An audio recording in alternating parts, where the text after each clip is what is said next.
centrifugal opening. I'd like to pose a very simple question. Are you going to prosecute your measurements, or this is your final result?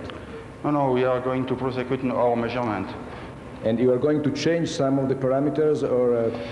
We are preparing palladium rod 3 mm diameter, which are actually under loading with deuterium. We are preparing, as I said, radium-loaded palladium electrode to test the neutron emission due to the alpha when you put deuterium inside the cathode. I didn't have enough time to say that we have measured the cross-section of alpha in heavy water by putting alpha source inside, and we see very well the alpha as a neutron coming out from the breakup reaction of alpha on deuterium with a threshold of 6.6 MeV. So actually we are running this experiment. We are also running other pressure experiment.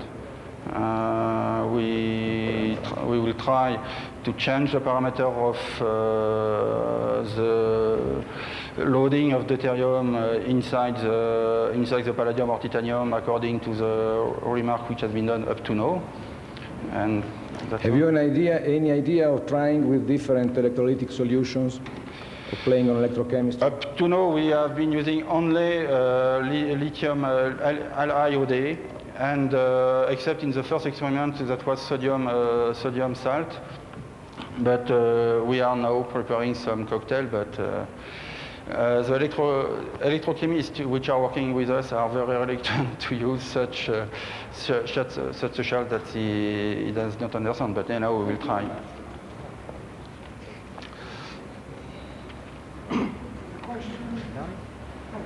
Rod Sharp, Sharp Associates, Santa Fe. Very impressed with your detector. It's really incredible. With that much sensitivity, do we have to worry about another effect, which I haven't heard anyone discuss? What about all the boron and all the borosilicate glass that these cells are made out of? Is that a problem? Can you repeat the end of the question? Yes. Understand. Pyrex glass, as we call it, or borosilicate glass, has a lot of boron in it. And all of these...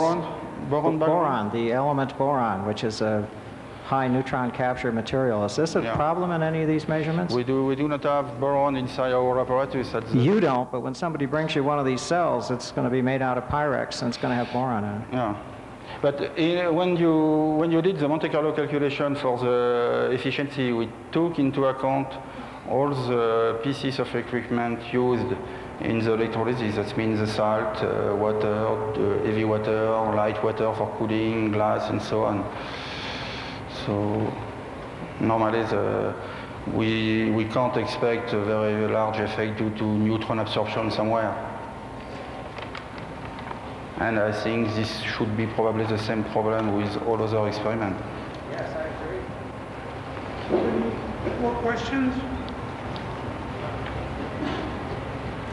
If not, we'll take a recess now and resume at 4 o'clock sharp.